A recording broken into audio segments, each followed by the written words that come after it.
suggesting threat to financial stability, assures public of safety and security of depositors' funds. Aliyu, I'll appear in court to prosecute corruption cases if need be. All right, these are big stories from today's issue of This Day newspaper. Let's take a look at the Vanguard for you, shall we? We're going to just look at the big story first on the front page of the Vanguard. CBN sacks boards managements of Union, Keystone, Polaris banks, accuses them of banks and other financial institutions acts infractions. A special investigator asks FG to take over banks.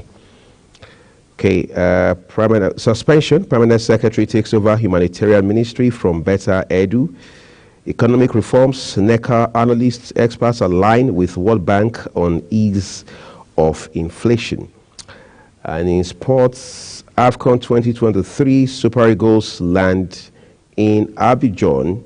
All right, and then at the top of the nameplates of the Vanguard, it says Zenith Jais Bank's MDs not arrested by EFCC. Alleged $6 billion fraud. Ex-Power Minister Agunloye ducks remanded in prison. Soyinka raises alarm. Tax waivers on imported mining equipment, others on the way. FG. Obi Edoga, greatest casualties of 2023 electoral fraud. LP is the one to whom that headline and, of course, the story are credited. Which takes us to the Nigerian Tribune, okay? And then, of course, the big story here is about the CBN and the latest move it has just made. CBN sacks boards of Union, Keystone, Polaris banks. Details on page 6 of the Nigerian Tribune. Court to deliver judgments in suit seeking to stop elections from holding on Saturdays. Attack on Chocho Kogi government arrest 6. How I was attacked on page 2. Amoteku arrests 2 courts with human head body parts in Saki. EFCC to grill Edu, Sadia, Halima daily until, well, read up the details on page 29 of today's Tribune. Prospective core members now to register with NIN. Well, again, that's one more layer on the security architecture of the National Youth Service Corps registration. Okay. Alleged $6 billion Mambila power fraud. Soyinka raises the alarm as court remands Agunloye in Kuje prison. Army deploys 975 officers. What's more, says cancels 120 postings. Army redeploys 975 officers, cancels 120 postings. Exercise a routine. Spokesman there, all right? But then we have The Guardian for you as well. The Guardian is next. It says, anxiety as CBN sacks boards of Union, Keystone, Polaris banks. Supreme Court returns Finitri as Adamawa governor reserves judgments in Abia appeal. Austerity between call for sacrifice and leading by example. That's a crucial call on page 4 of the Guardian newspaper. All right, it calls for expanded probe intensify as Permanent Secretary takes charge from Edu. Third mainland bridge closure. Commuters lament chaotic traffic, seek reprieve. Exits of multinationals, death knell for local industry. Governors abdicate duties to TED Fund, Chono Lamet. Courts remands ex-minister Agunloye in Kuje prison. And then at the foot of the front page of the Guardian newspaper, it says, shippers kick as Maersk imposes arbitrary $300 PSS on Nigeria-bound cargo. We have the Punch newspaper for you as well. But for the Punch, we'll begin with the stories just above the nameplates. The first here has a picture of the suspended and now, as we know it, embattled Minister of Humanitarian Affairs, Betta Edu. EFCC quizzes top ministry officials. ICPC recovers 50 billion naira. Naira plunges to 1,082 Naira to the dollar after CBN $2 billion repayment. Obasanjo's ex-minister Gunoye arraigned for 6 billion Naira Mambila contract. CBN sacks Union Polaris Keystone Bank's boards. Modibo, over 25 bank chairmen, MDs, directors asked to resign. Interim board likely today. CBN warns against panic withdrawals. What's more, marketers to meet Dangote over fuel supply. COVID-19 not over. 10,000 deaths recorded in December. That's according to WHO, World Health Organization. All right. NGX records 638 billion Naira loss first in New Year. Sex for Mark suspended Unical Don still in prison after 250 million Naira bail. Sanwo-Olu hails Otedola's 1 billion Naira security donation. All right. Read up the stories for yourself on today's issue of the Punch newspaper. How about we take a look at the leadership newspaper for you real quick. Right, Jais Bank MD not arrested by EFCC. Official, NNPC grows profits by 278% to 2.54 trillion Naira in 2022. Obaza reports CBN wheels big stake, sacks banks boards, cites compliance, corporate governance infractions, Union Keystone Polaris banks affected.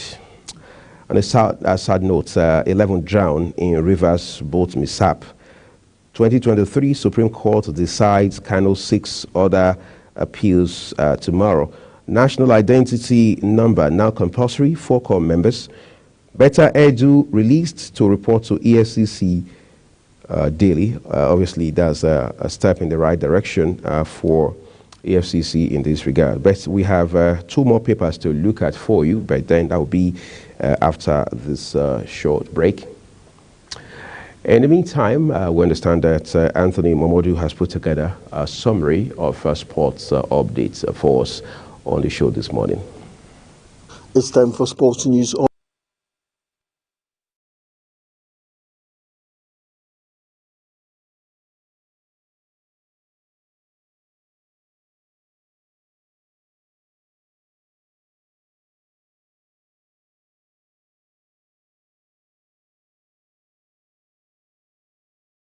It's time for sports news update. Let's begin from Chelsea, where Chelsea defender Thiago Silva made his way over to the away end at the Riverside to confront frustrated Chelsea fans. On Tuesday, the Blues' miserable season continued as the out-of-sorts club lost 1-0 in the first leg of their Carabao Cup semi-final against Middlesbrough, putting an end to their 3-game winning run in all competitions. Luckily for Mauricio Pochettino's side, they will have the chance to put things right in a fortnight's time when they host the second leg at Stamford Bridge for a spot in the final. The away supporters weren't afraid to show their frustrations at full time, however, with boos ringing round in the away end as fans held out their arms to question the result.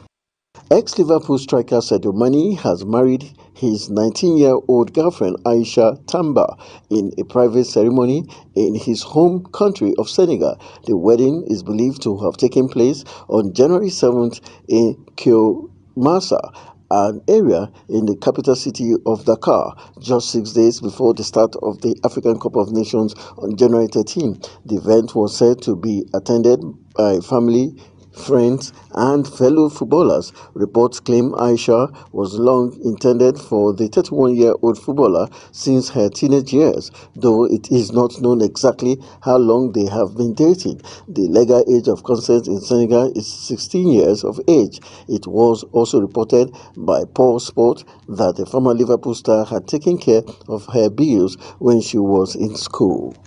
Manchester United will have to pay up to £100,000 a week towards Jadon Sancho's wages to push through his return to Borussia Dortmund. Talks between the two clubs are progressing over a loan deal that will see Sancho end his United misery by rejoining Dortmund on loan until the end of the season. The final sticking point is understood to be Sancho's £290,000 a week salary, which is well above Dortmund's pay.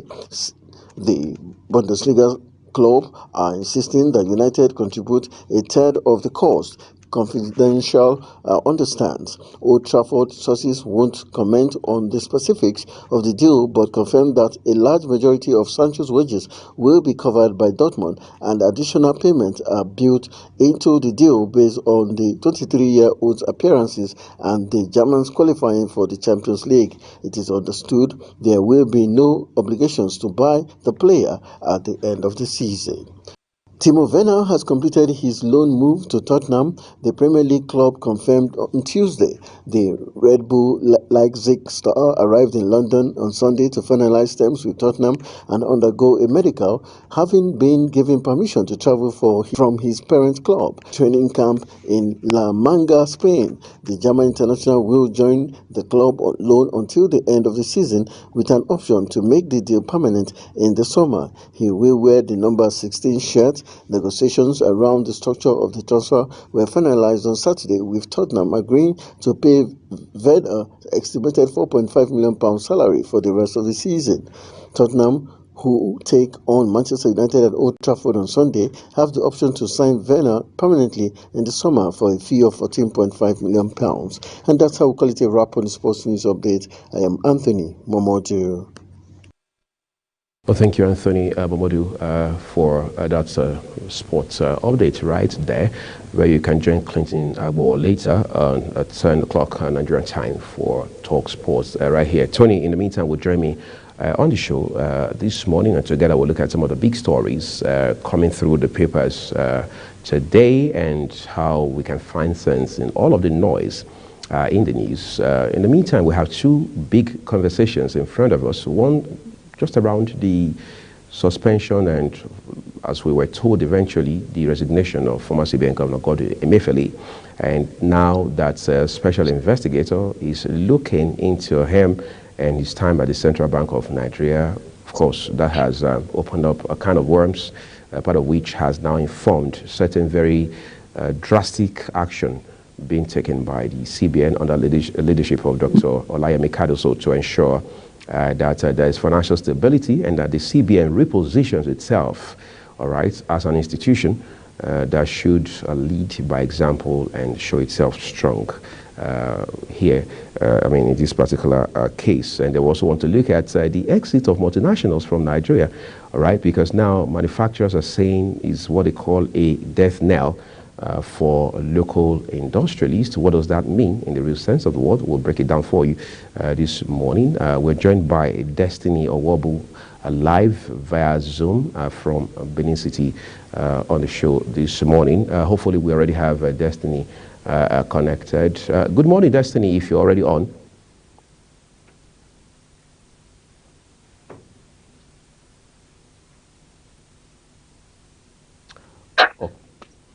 Okay, I just wanted to be sure that we're clear with sound. Can you hear me, Destiny?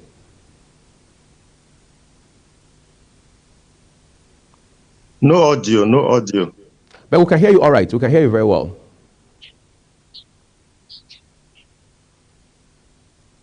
Okay, I guess he can hear us, but as soon as we're able to get him back on, we will put the conversation on the road. But I was just saying that these two discussions are very important because we understand now that the Central Bank of Nigeria, following the report of the special investigator Jim Obaze, whom had been appointed months ago by President Bola Tinubu to take a holistic look at the CBN, all right, not just with regards to the infractions that Mr. Emefiele is accused of committing, but the impact it has had, all right, on the economy, on the nation, whether it's image or whatever it is, and then, of course, all the other actors, all the other players in this grand scheme.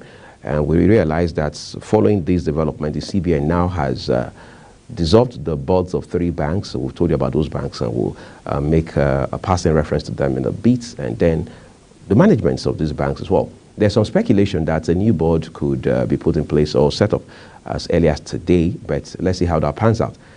In the meantime, however, the CBN has assured depositors that their monies are safe, their deposits are safe, and then it has also talked about how that, cautioned against panic withdrawals, because that's usually, as naturally expected, the first reaction to this kind of development. But the CBN has said, look, there's no cause for alarm. I'm also very sure that the NDIC, that is the Nigerian Deposit Insurance Corporation, will put out a statement sometime real soon. But again, this has also raised questions about institutional thinking.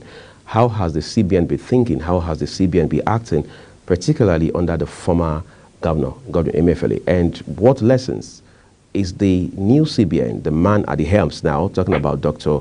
Cardoso, learning from what has happened in the past? Because that has been one of the banes of Nigeria, whether it's in politics or in the management of the economy by the CBN and other sundry institutions.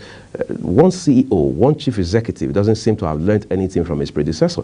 They just carry on from where that left off, and the next thing we hear is institutional weakness, no institutional framework, no autonomy, no leadership by example, and so on and so forth. But we hope all of that has changed for the better going forward. I'd like to believe Destiny has been reconnected to sound now.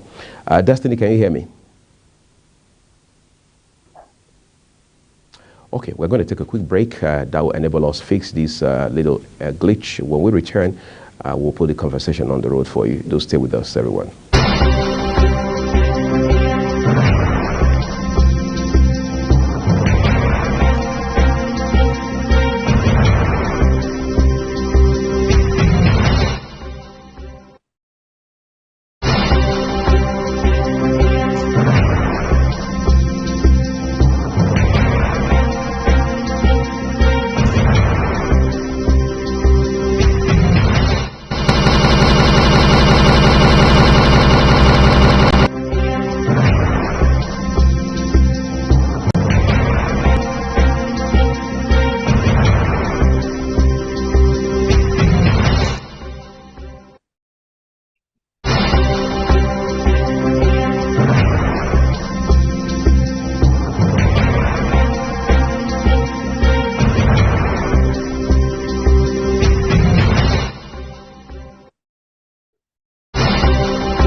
Okay, we're back here to be joined by Destiny Owobu from Benin, via Benin City, I should say, very for precision, all right, via Zoom. Destiny, I'm sure we've been able to fix your audio. Are you back on now?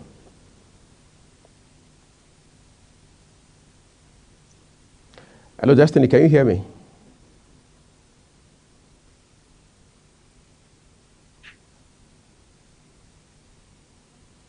Okay, I'm sure we're still having issues getting Destiny on the show.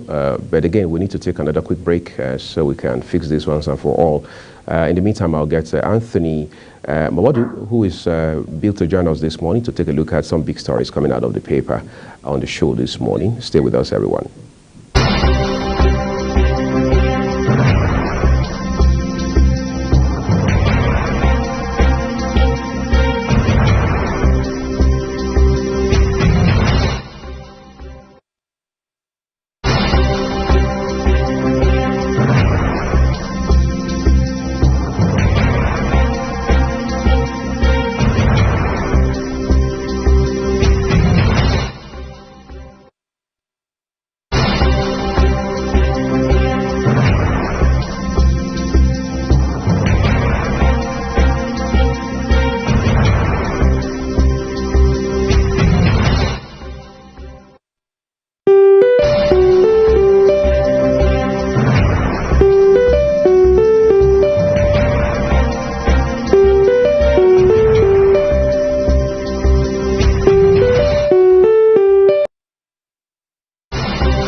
Great. We understand that the sound issue has been taken care of. Destiny, want to say a big thank you for your time and patience this morning. We have limited time, so we'll make the most of it.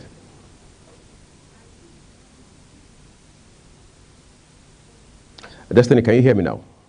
Hello, you may be able to hear me, but I can't hear you. You can hear me now, right?